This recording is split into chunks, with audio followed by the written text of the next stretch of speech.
तो नेक्स्ट जो हमारा आ रहा है वो आ रहा है इंसेक्टिवोरस प्लांट। ठीक है,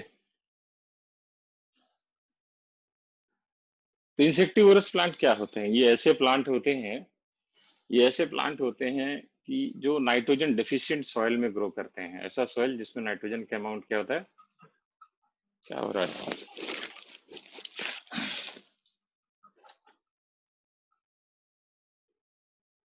ठीक है, नाइट्रोजन डेफिशिएंट सॉइल में ये ग्रो करते हैं जहां पर नाइट्रोजन का अमाउंट क्या होता है, कम होता है, नहीं होता है। डेफिशिएंट मीन्स एब्सेंस होता है। तो इनको नाइट्रोजन चाहिए, तो नाइट्रोजन को रिक्वायरमेंट को मीट करने के लिए दे डेवलप मैकेनिज्म। मैकेनिज्म क्या है? To trap insect, and that insect serves as a source of nitrogen. क्योंकि इंसेक्ट अभी आपने पढ़ा है कि नहीं पढ़ा है नहीं मुझे पता, उसमें एक्सोस्केलेटन होता है, काइटिन का होता है, and chitin is a good source of nitrogen. ठीक है, तो वहां से ये इंसेक्ट को डाइजेस्ट करते हैं और उससे नाइट्रोजन करते हैं। तो बेसिकली ये अपना खाना तो खुद बना सकते हैं, लेकिन अपने नाइट्रोजन को रिक्वायरमेंट को फुलफिल करने के लिए ये इस मैकेनिज्म को डेवलप करते हैं टू ट्रैप इंसेक्ट। ठीक है, और इसलिए इसको हम लोग पार्शियल हेट्रोट्रॉफ कहते हैं। मतलब कंप्लीटली हेट्रोट्रॉफिक होता है जब किसी और पे पूरा डिपेंडेंट होता है, सिर्फ नाइट्रोजन के लिए डिपेंडेंट है। ठीक है, that's why we call it partially heterotrophic plant. Third on insectivorous plant.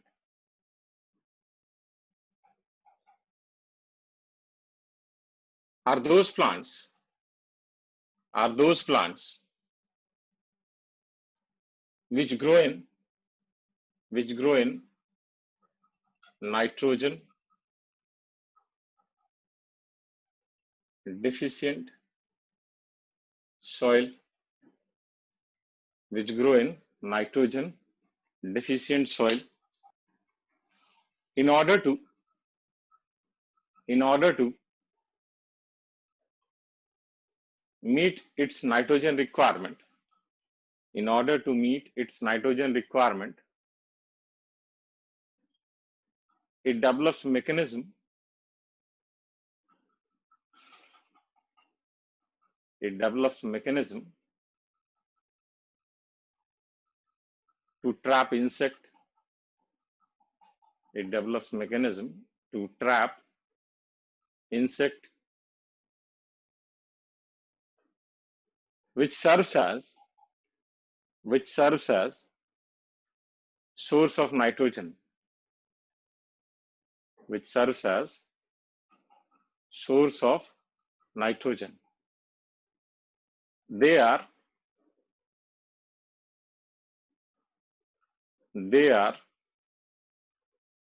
partial heterotroph. They are partial heterotroph.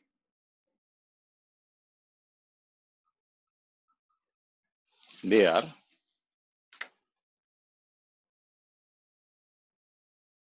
partial heterotroph.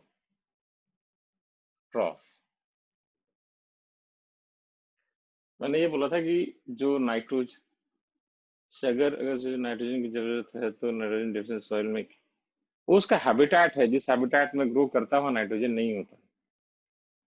ठीक है ना, पूछा किसी ने कि एक्सोस्केलेटन में क्या होता है, तो एक्सोस्केलेटन में काइटिन होता है। आपने पढ़ा होगा इंसेक्टा। ठीक है, आर्थ्रोपोड्स में इंसेक्टा पढ़ा होगा आपने। एनिमल किंगडम हो गया होगा आपका होपफुली। ठीक है, तो एनिमल किंगडम नहीं, तो पहले तो एनिमल किंगडम ही पढ़ते हैं भाई। बेसिक तो एनिमल किंगडम, उसके बाद आगे बढ़ता है। एनिमल किंगडम नहीं पढ़ा आपने? चलिए मुझे नहीं पता, फिर छोड़िए, मेरा सब्जेक्ट नहीं है, मैं दिमाग नहीं लगा रहा।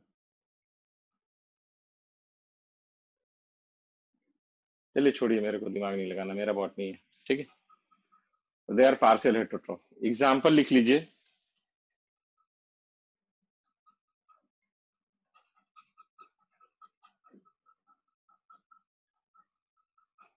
Pitcher plant,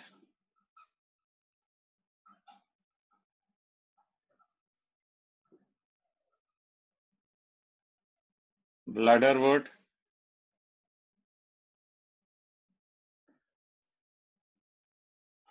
sundew, Venus fly trap.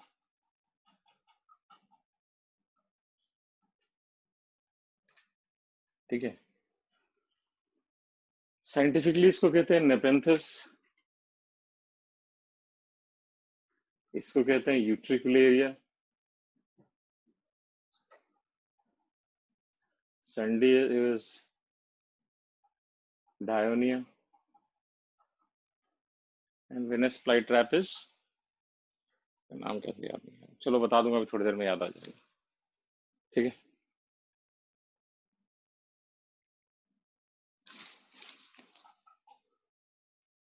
Okay, now next is parasitic plant. जो नाम छूट गया था ना, उसका नाम है ड्रोसेरा। ठीक है, एक साइंटिफिक नेम मिस हो रहा था ना, that is Drosera.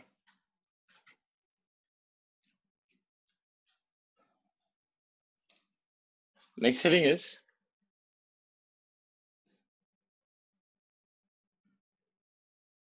Parasitic plant. Parasitic plants,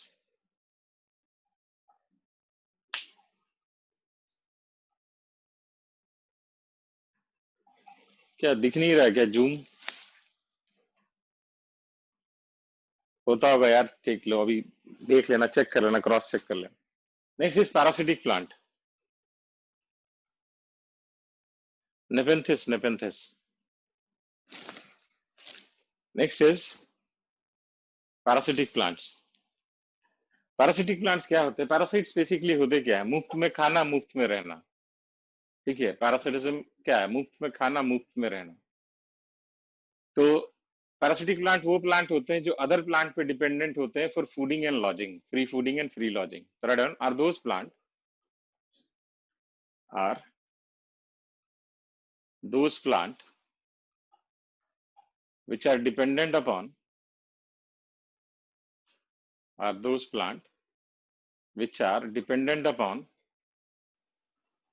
other plant for fooding and lodging,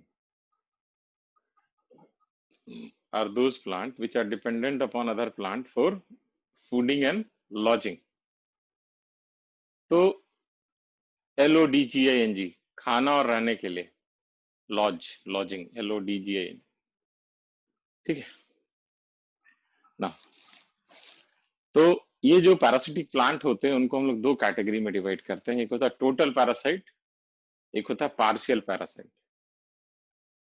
total parasite हम लोग उस प्लांट को कहते हैं जो कि कंप्लीटली डिपेंडेंट होता है host plant for fooding and lodging.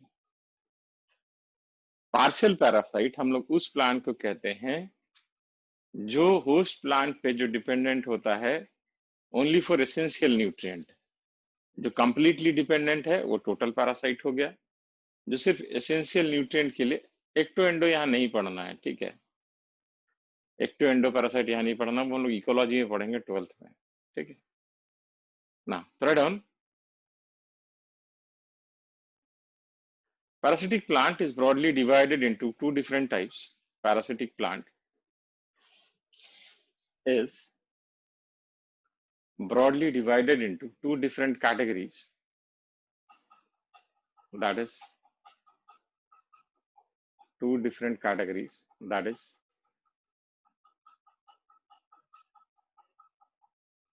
total parasite,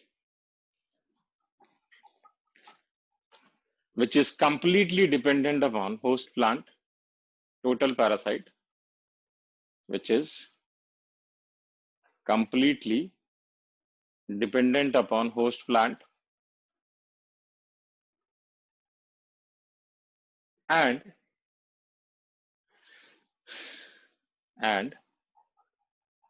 partial parasite,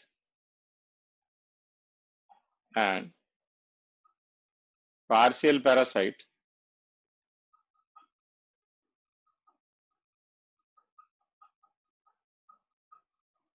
which is dependent upon host plant, which is dependent upon host plant only for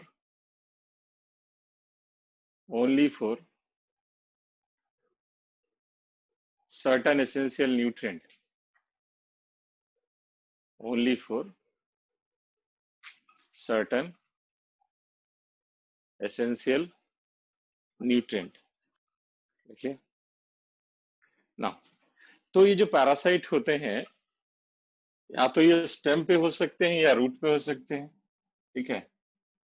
तो अगर स्टेम पे हैं तो स्टेम पे ये टोटल पैरासाइट हो सकते हैं,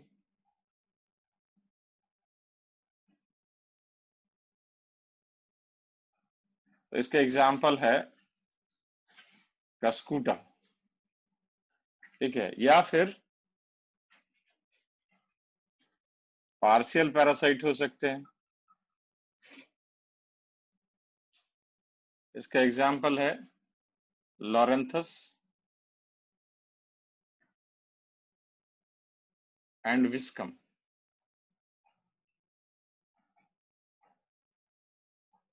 लॉरेंथस एंड विस्कम,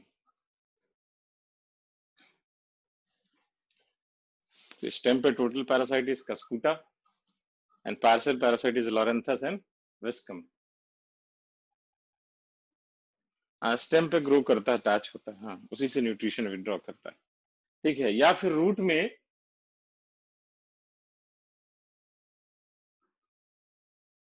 टोटल पैरासाइट हो सकते हैं, जैसे कि रेफ्लीसिया, ओरोबैंके, ठीक है। या फिर पार्शियल पैरासाइट हो सकते हैं like सैंटलम, Chandan.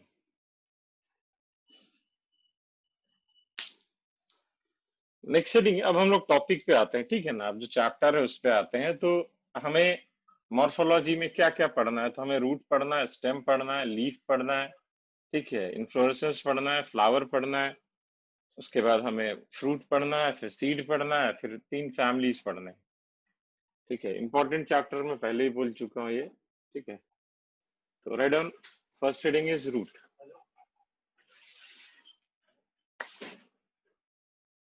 First heading is root,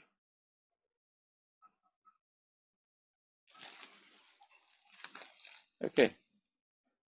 तो रूट, रूट होता क्या है, हाउ यू डिफाइन रूट?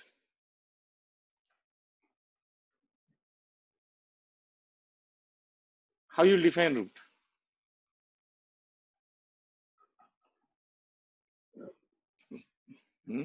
किसी को पता है रूट क्या होता है? देखिए, इसको थोड़ा समझिए। आपको पता है ना सीड क्या होता है? सीड, आपने सबने सीड देखा होगा। तो सीड में क्या, हाँ, पार्ट भी नहीं, सूट नहीं, ठीक है, ओके। मिगलानी जी सही बोल रहे हैं, सुन लीजिए। देखिए, इलोंगेटेड रेडिकल, आप जब सीड देखेंगे तो सीड में क्या होता है, आउटर हार्ड सीड कोट होता है, और जैसे मान लो ये पेन है ना, ये इम्ब्रियो होता है, ठीक है ना, इम्ब्रियो, और इम्ब्रियो के चारों तरफ ऐसे सीड कोट होता है, दैट इज सीड, ठीक है। उसके बाद आप देखोगे, जब इम्ब्रियो को देखोगे तो उसके एक्सिस होते हैं, इसको कहते हैं इम्ब्रियोनल एक्सिस। एक एक पॉइंट की तरफ रेडिकल होता है, एक पॉइंट की तरफ प्लीम्यूल होता है। तो रूट जो है, root is direct elongation of radical. क्या है ये?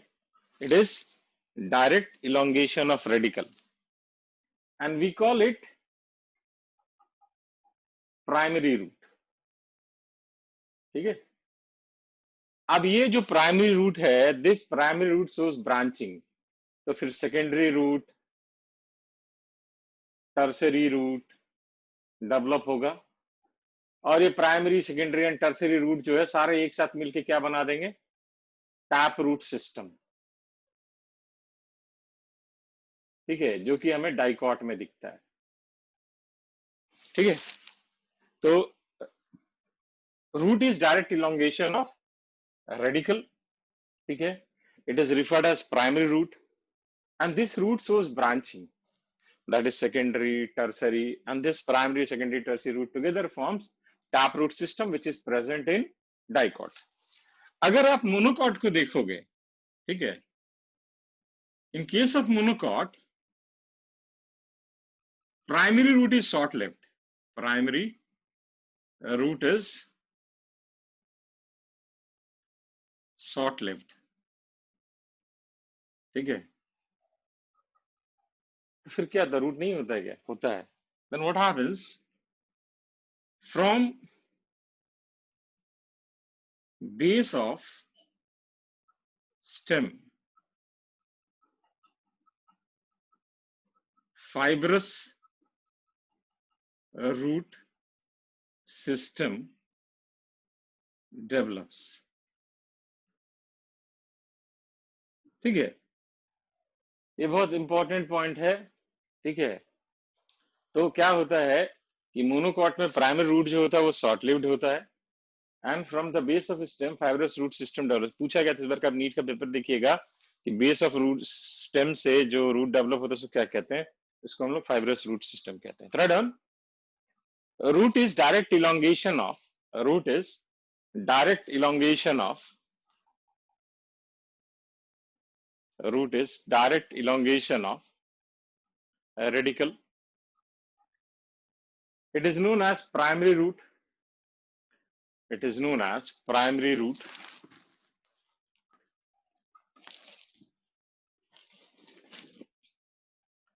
It is known as primary root. Branching in primary root,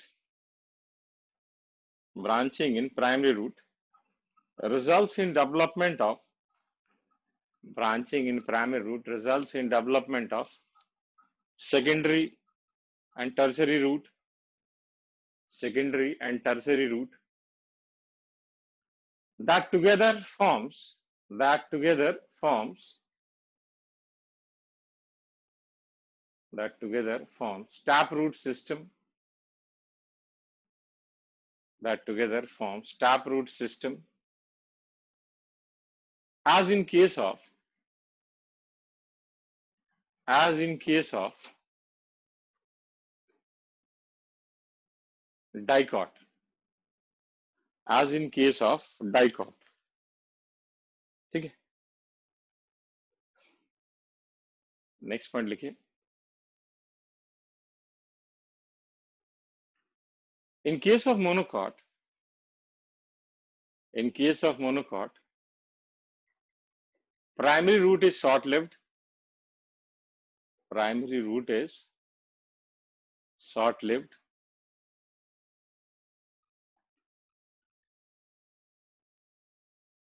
and it is replaced by, and it is replaced by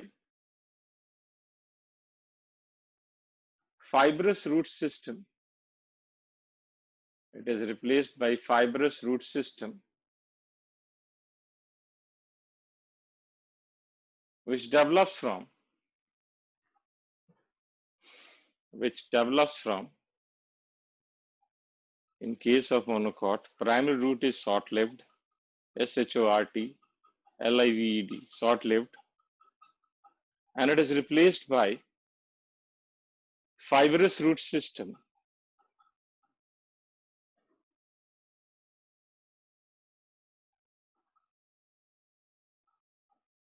which develops from, which develops from base of stem,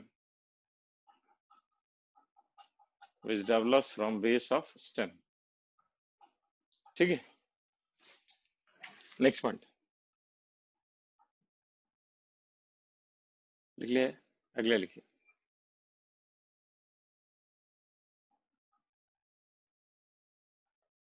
जो typical root होता है ये elongation of radical है, and a root which develops from any part other than radical, ऐसा root जो radical छोड़ के कहीं से भी डेवलप हो उसको हम लोग कहते हैं एडवेंटिशियस रूट। तो ये फाइबरस रूट भी जो है ना ये भी एडवेंटिशियस, क्योंकि ये स्टेम से डेवलप हो रहा है। Right on, a root, a root which develops from, a root which develops from any part, a root which develops from any part other than radical,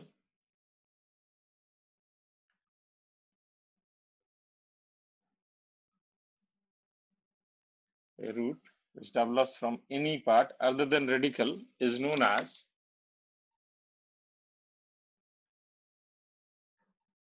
adventitious root.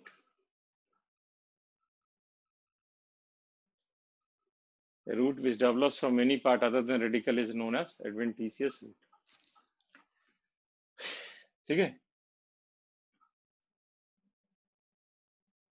लिख लिया? Next heading लिखिए,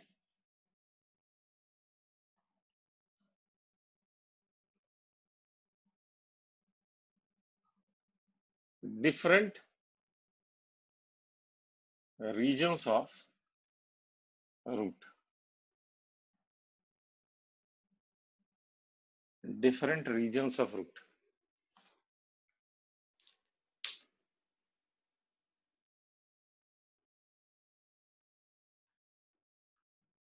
ठीक है,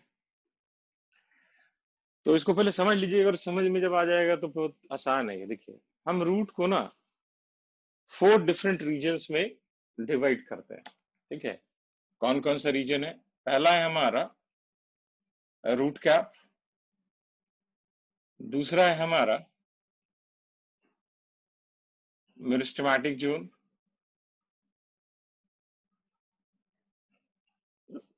तीसरा है हमारा जोन ऑफ इलोंगेशन, और चौथा है हमारा जोन ऑफ मैचुरेशन।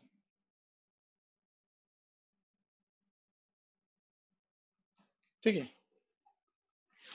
ये 4 डिफरेंट रीजन्स हैं रूट के।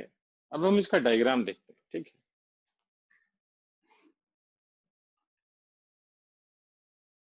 Okay,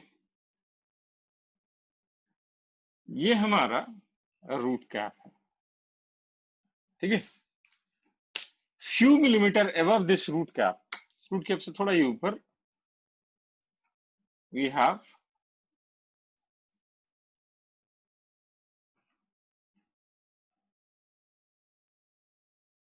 meristematic zone.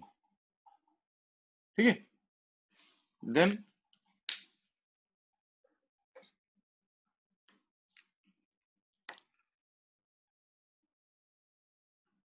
we have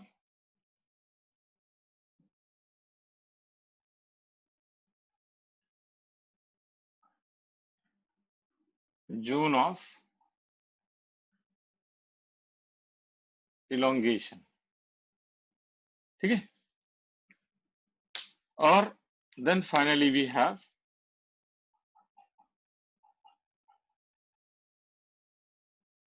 zone of maturation। ठीक है, ये जो जोन ऑफ मैचुरेशन है, इस रीजन में we have unicellular epidermal elongation, मतलब एपिडर्मस के जो सेल होते हैं वो आउटग्रो कर जाते हैं, इनको हम लोग कहते हैं रूट हेयर। तो हमेशा याद रखना, रूट हेयर जो होता है वो हमेशा जोन ऑफ मैचुरेशन में होता है। ये क्वेश्चन भी आया हुआ है। ठीक है, अब इसको थोड़ा, ये तो डायग्राम मैंने आपको बताया, इसको थोड़ा समझ लेते। देखो, ये जो हमारा रूट कैप है, दिस इज रूट कैप। ठीक है, ये एक थिम्बल लाइक प्रोटेक्टिव कवरिंग है। थिम्बल क्या होता है? थिम्बल जो होता है, आपने वो देखा है, क्या कहते हैं, जो दर्जी वगैरह रफू का काम करते हैं या फाइन नीडल काम करते हैं, तो उंगलियों के ऊपर मेटेलिक कवरिंग पहनते हैं, उसको हम लोग कहते हैं। ठीक है ना, तो उंगली में सुई ना चुभ जाए इसलिए उसको पहनते हैं। ठीक है, that is thimble like protective covering. Okay ना, तो इसका काम क्या है कि ग्रोइंग रूट अपेक्स को प्रोटेक्शन प्रोवाइड करना। इसके अलावा क्या है, हमें पता है रूट जो है ग्रेविटी की तरफ ग्रो करता है। हमें पता है ना, रूट जो है हमेशा नीचे जाएगा ग्रेविटी की तरफ। तो जो ग्रेविटी जो स्टिमुलस प्रोवाइड करता है, ठीक है, वो रूट कैप ही परसीव करता है। तो it is site of perception of stimulus provided by gravity. ठीक है, उसके अलावा जो रूट कैप के सेल्स को आप देखोगे तो आप क्या देखोगे, जो रूट कैप के सेल्स होते हैं, हाँ जियोट्रॉपिज्म में वर्ड यूज नहीं कर रहा हूं, अभी बताऊंगा, अभी सब बताऊंगा। ठीक है, ओके। तो ये जो रूट है वो पेनिट्रेट करता है। तो जब आप रूट कैप के सेल्स को देखोगे तो आप क्या देखोगे, जो सेल्स ऑफ रूट कैप हैं they are rich in Golgi body. एक स्ट्रक्चर होता है सेल में गोल्जी बॉडी, उसमें ये रिच होता है। ये क्या काम करता है, ये mucilaginous substance, slimy substance release करता है, और वो लुब्रिकेंट का काम करता है, लुब्रिकेंट। और वो रूट को पेनिट्रेट करने में हेल्प करता है, सॉइल को लूजन कर देगा तो रूट पेनिट्रेट कर जाएगा। जब आप हाइड्रोफाइट्स में देखोगे, ठीक है, तो हाइड्रोफाइट्स में क्या होता है, रूट कैप जो होता है एब्सेंट होता है, क्योंकि पुअरली डेवलप्ड रूट होता है हाइड्रोफाइट में, जो पानी में प्लांट होते हैं। ठीक है, कुछ प्लांट्स ऐसे होते हैं जिसमें मल्टीपल रूट कैप होता है। जैसे एक प्लांट है जिसका नाम है पैंडनस। ठीक है, commonly we call it screw pine.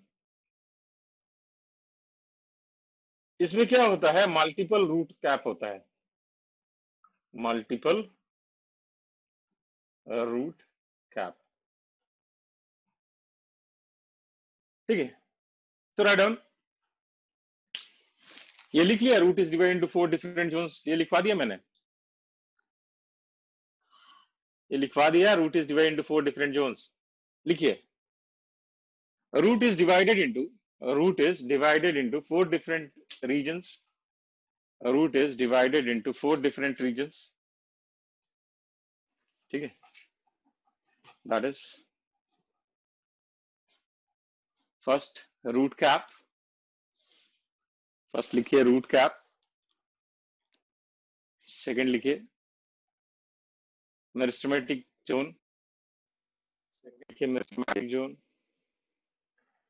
Third लिखिए जोन ऑफ इलोंगेशन, थर्ड लिखिए zone of elongation, and fourth लिखिए जोन ऑफ मैचुरेशन, फोर्थ लिखिए zone of maturation. 4 different, first लिखिए root cap,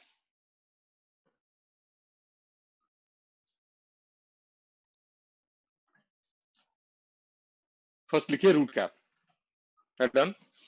it is thimble like, THIMBLE, it is thimble like protective covering. Thimble मैंने फिर से बताया, metallic cover type से, ठीक है, मेटेलिक नहीं होता है लेकिन उसी टाइप से, thimble like protective covering, thimble like protective covering which provides protection to, which provides protection to growing root apex, which provide protection to growing root apex।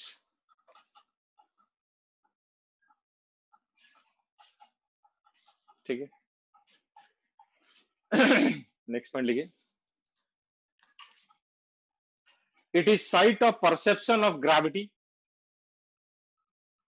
Next point लिखिए, it is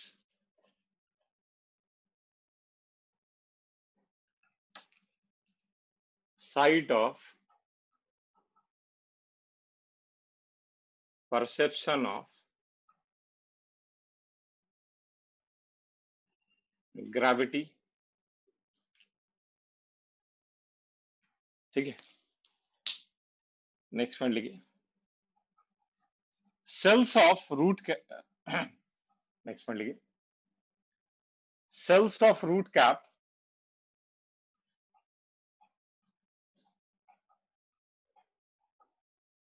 are rich in Golgi body, cells of root cap are rich in Golgi body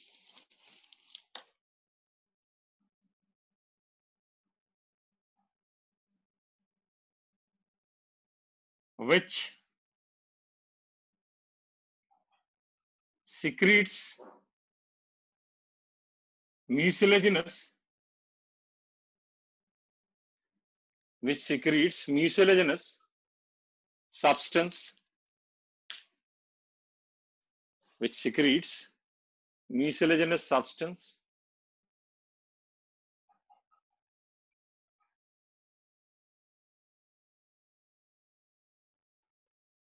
that acts as lubricant, that acts as lubricant and helps in penetration, that acts as lubricant and helps in penetration. ठीक है ना। Next लिखिए meristematic zone, नहीं ये sorry ये रह गया। Next point लिखिए, इन case of aquatic plant, in case of aquatic plant,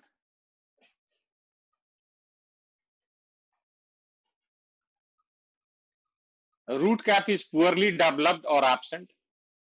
Root cap is poorly developed or absent. Poorly developed or absent. Next point लिखिए,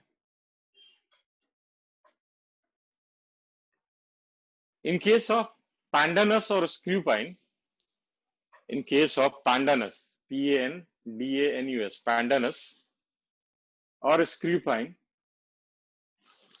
multiple root caps are present. Multiple root caps are present.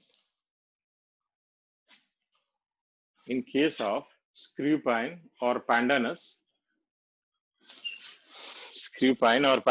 multiple root caps are present. Multiple root caps are present. होता है कि अगर एक injured होकर हट गया दूसरा काम करेगा, ठीक है, जहां पे ये ग्रो करता है पेनिट्रेशन के प्रोसेस में रूट कैप डैमेज होता है। चलो उसे डिटेल में जाएंगे। Next is meristematic zone. Next is meristematic zone. it is present few millimeter,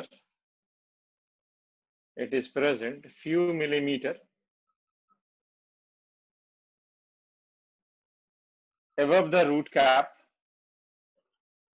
it is present few millimeter above the root cap। ठीक है, अब इसको थोड़ा सा समझ लो फिर इसको। तो मैं क्या बता रहा था,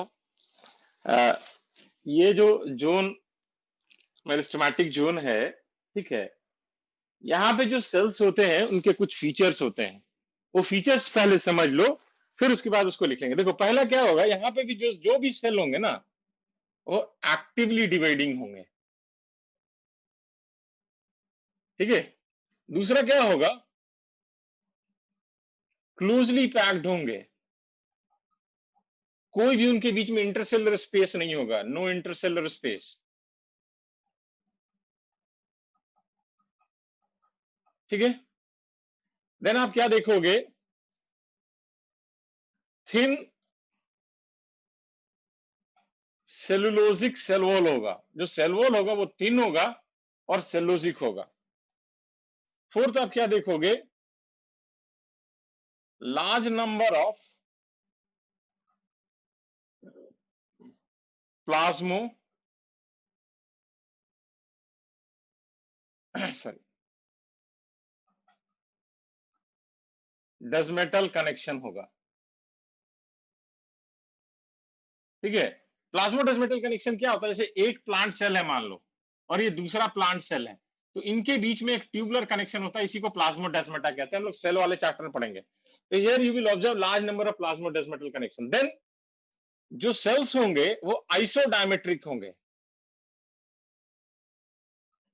आइसोडायमेट्रिक का मतलब क्या होता है, they are similar in size and shape, उनका साइज एंड शेप जो होगा वो सिमिलर होगा, ठीक है। देन आप क्या देखोगे, लार्ज साइज न्यूक्लियस विथ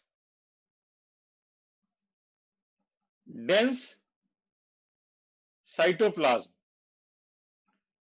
ठीक है। उसके बाद आप क्या देखोगे, no vacuole and no storage product.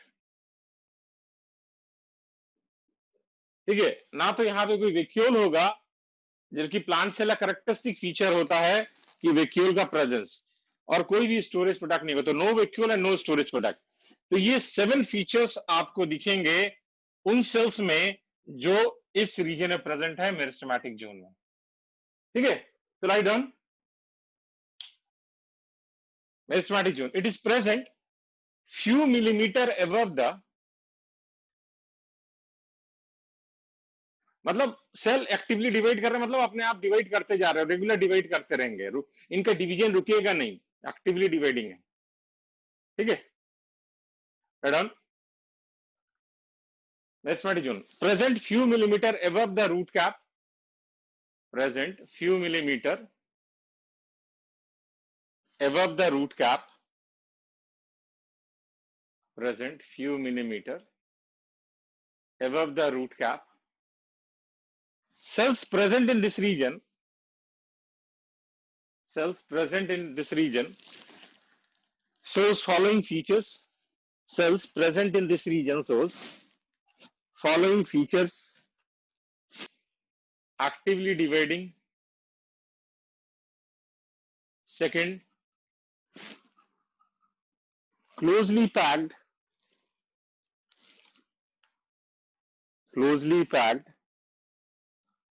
without any intercellular spaces,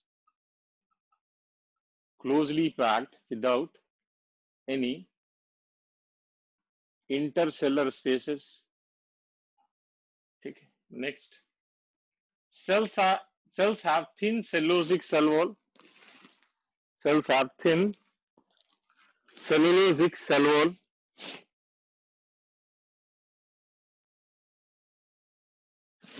ठीक है, नेक्स्ट लिखिए, large number of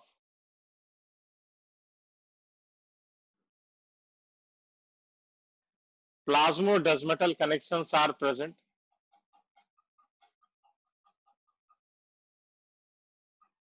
large number of plasmodesmatal connections are present.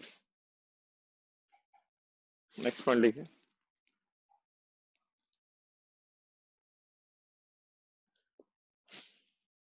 cells are isodiametric, cells are isodiametric,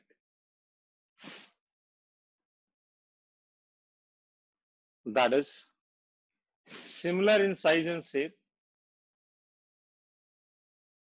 that is similar in size and shape.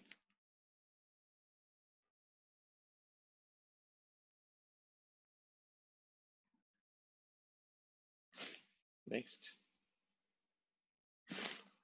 cells have large size nucleus with dense cytoplasm, cells have large size nucleus with dense cytoplasm. There is no vacuole and no storage product. There is no vacuole and no storage product. There is no vacuole and no storage product. ये diagram सबने बना लिया है, ये diagram सबने बना लिया है। ओके, नेक्स्ट लिखिए जोन ऑफ इलोंगेशन, नेक्स्ट लिखिए जोन ऑफ इलोंगेशन। ठीक है, अब देखो ये जो जोन ऑफ इलोंगेशन है, तो पता ही है कि मेरिस्टेमेटिक जोन के ऊपर होगा।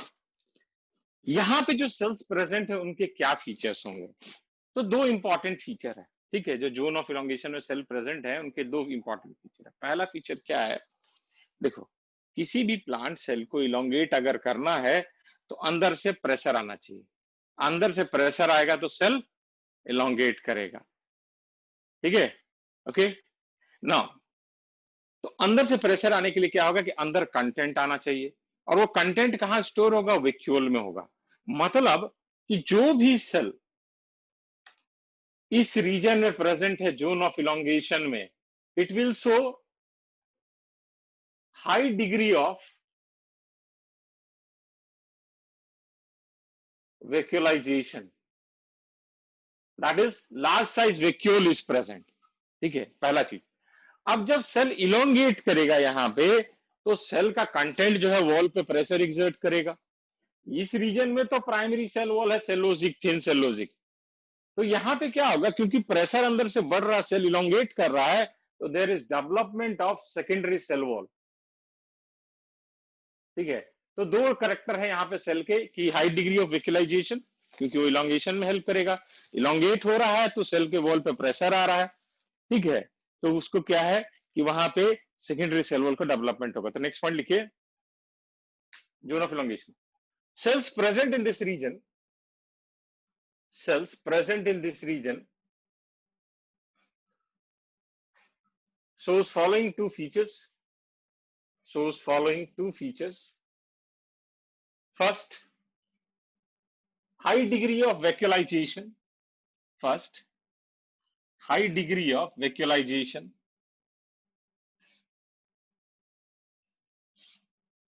That is, large size vacuole is present.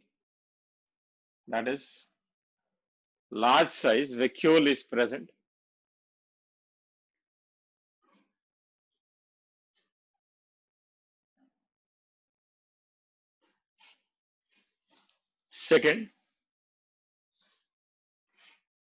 there is development of secondary cell wall.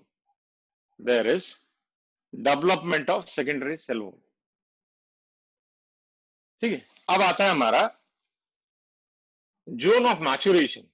ठीक है, देखो जोन ऑफ मैचुरेशन में क्या होता है, यहां पे डिफरेंशिएटेड सेल्स प्रेजेंट होते हैं. अब ये डिफरेंशिएटेड सेल्स का मतलब क्या है? डिफरेंशिएटेड सेल्स का मतलब है स्पेशलाइज सेल्स. ठीक है, स्पेशलाइज सेल मतलब यहां पे जो भी सेल होंगे उनको काम मिल चुका होगा कि भैया तुमको काम क्या करना है. पहला चीज. दूसरा चीज, in this region we have unicellular epidermal elongation.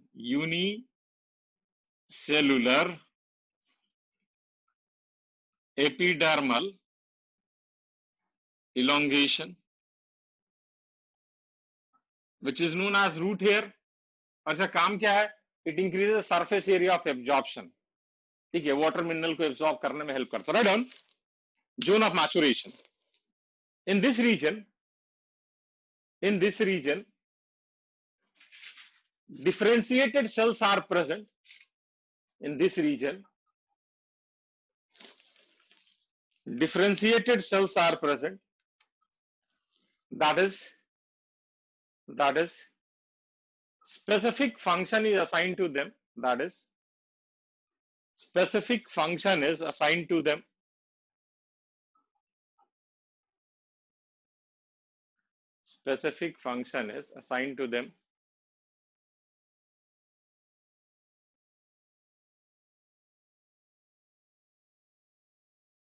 And also present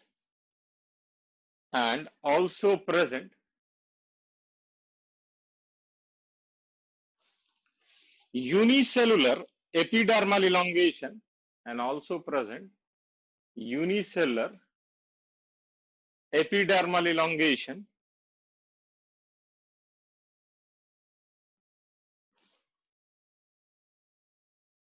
known as root hair,